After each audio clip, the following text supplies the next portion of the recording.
Muy buenos días. Mi nombre es María Dolores Escorcia, estudiante de licenciatura en Educación en la Universidad de La Guajira, Ceres Manaure. En este podcast les voy a hablar sobre mi aprendizaje significativo que obtuve en este semestre. Voy a hacer un recorrido. Primero les voy a hablar sobre la microenseñanza. Después, sobre la caracterización de los niños que tuve en el aula de clase. Luego, sobre mi diario pedagógico. Seguidamente, sobre un producto final, que es una cartilla con unas guías en secuencia. Luego, les voy a hablar sobre lectura por competencia, una guía de competencia contextualizada. Y finalmente, le voy a mostrar una serie de imágenes como evidencia de que se estuvo en el aula de clase. Bueno, microenseñanza. Microenseñanza es un método que consiste básicamente en simplificar las condiciones de un salón de clase, permitiendo que un profesor instruya durante corto tiempo a un reducido grupo de estudiantes, tratando de practicar una habilidad específica al enseñar. Al mismo tiempo, la clase es grabada en un video. El origen de esta práctica se inició en la Universidad de Stanford, en Estados Unidos, en 1963, por un grupo de investigadores de la educación y un grupo de educadores de maestros. Se creó para abatir muchas de las diferencias y deficiencias de los programas tradicionales de la educación de maestros y para acrecentar el entendimiento del proceso que se establece entre el profesor y la enseñanza. La microenseñanza tiene unas proposiciones. La primera, microenseñanza es realmente enseñanza. Aunque la enseñanza es una situación creada en el sentido que el profesor y los estudiantes trabajan juntos en condiciones simultáneas. La segunda es, la microenseñanza disminuye la complejidad de la enseñanza normal en una clase. La tercera, la microenseñanza se concentra en el entrenamiento para el logro de los fines específicos. La cuarta, la microenseñanza permite una situación controlada. Y la quinta, la microenseñanza amplía grandemente el conocimiento normal de los resultados y la dimensión de la retroalimentación en la enseñanza. En la microenseñanza se desarrollan ciertas habilidades. La primera es la inducción o introducción.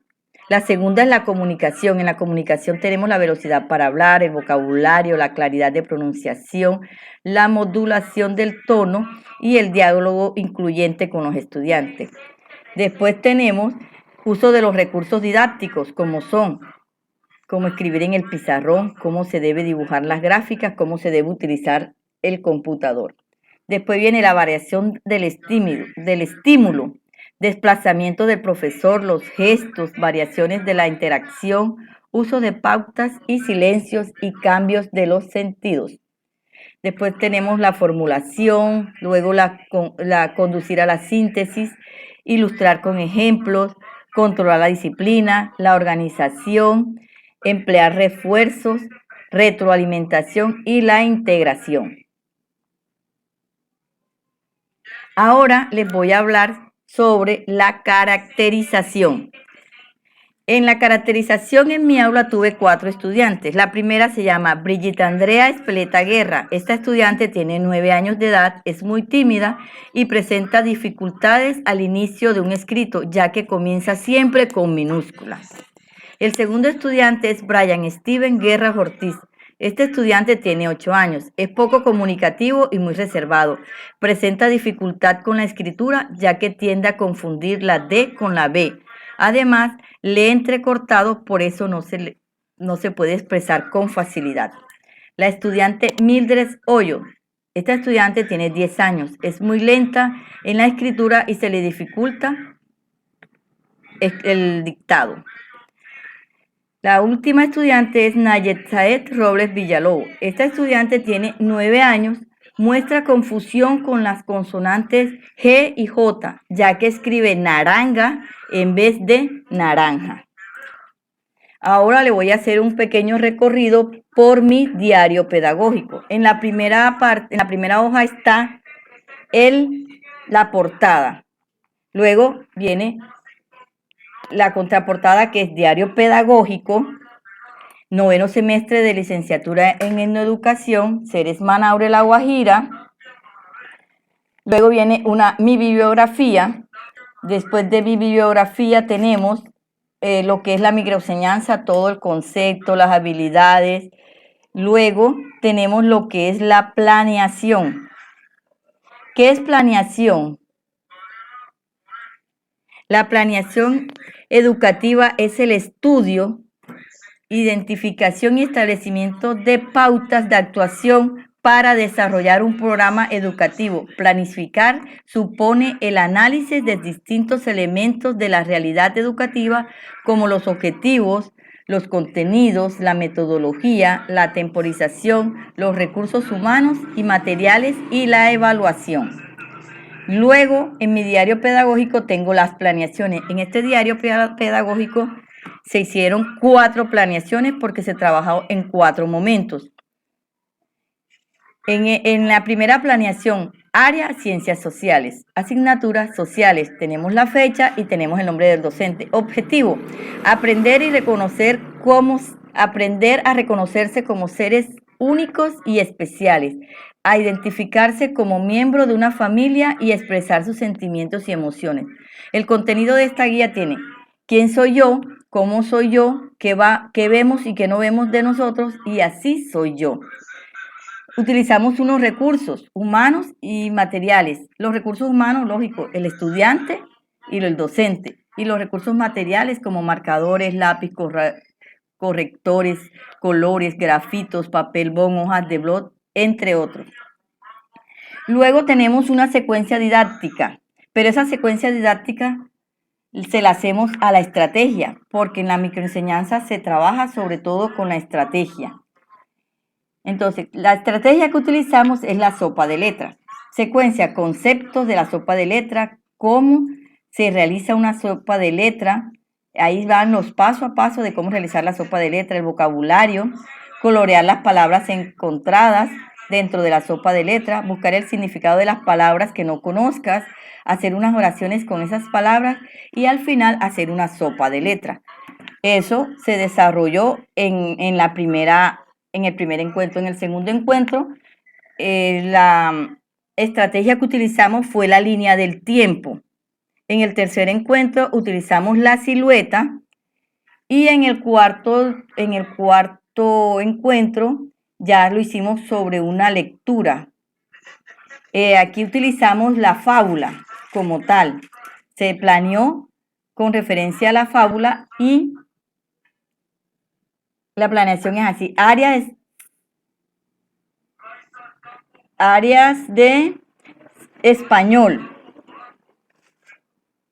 asignatura lenguaje. El objetivo es aprender a interpretar y organizar la información que nos proporciona un texto, mejorando la fluidez y la entonación, aumentando la comprensión lectora de los estudiantes de segundo grado. El contenido fue la fábula. Estaba el concepto, partes de la fábula, características de la fábula y el vocabulario. Como estrategia utilizamos la lectura. Utilizamos unos recursos materiales y humanos y le hicimos una secuencia a esa estrategia, como es leer el título, los conocimientos previos de los estudiantes, leer la fábula, luego volver a leer la fábula. En esta lectura de la fábula se trabajó con los niños que se les cronometró la lectura. Repasar, hacer un resumen, un vocabulario, hacer unas predicciones, visualizar y evaluar lo aprendido. Y al final de eso se les colocó a los niños 3 imágenes para que ellos redactaran una fábula con esas imágenes. Ahora les voy a hablar sobre la cartilla.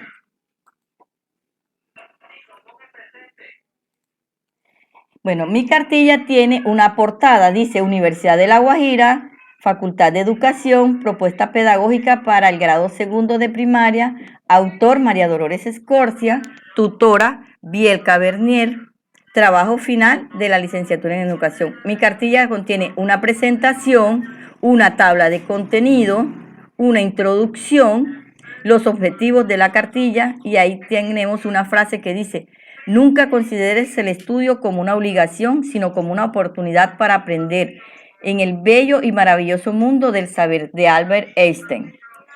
Luego tenemos la planeación del área de matemática y las asignaturas aritméticas. Tenemos unos estándares, el indicador, la competencia, el objetivo de aprendizaje, los temas, los saberes previos. Y también continúa una frase, se desarrolló todo el tema, luego se hicieron unas actividades para desarrollar dentro del aula, otras para desarrollar en casa, y al final de la unidad tenemos una evaluación de todo. Así como se trabajó matemática, se trabajó sociales, se trabajó naturales y se trabajó lenguaje. Al final tiene una conclusión de toda la recopilación de esta cartilla. Luego les voy a hablar sobre la lectura por competencia.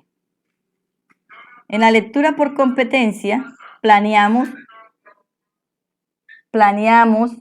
una lectura sobre un mito. Dice así, planeación de la lectura. Español, asignatura lenguaje, fecha, docente, competencia. Tiene un objetivo que es aprender a interpretar y a organizar la información que nos proporciona un texto, mejorando la fluidez, la entonación y aumentar la comprensión de los estudiantes.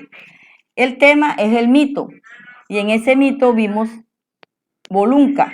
La estrategia de la lectura, tenemos unos recursos humanos y materiales, una secuencia didáctica de esa lectura, leer el título, saberes previos, leer el mito, repasar la lectura, vocabulario, visualizar y evaluar lo aprendido. En el desarrollo se les hizo qué es la lectura, cuáles son los tipos de lectura que existen, importancia de la lectura y nos dedicamos luego a la actividad. La actividad es leer el mito de Bolunca.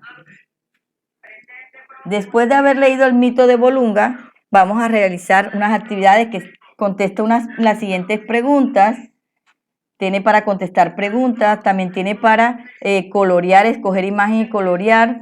También tiene para escoger las preguntas. Tiene una imagen donde ellos deben decidir qué representa esa imagen. Y al final de esas actividades tienen una sopa de letras.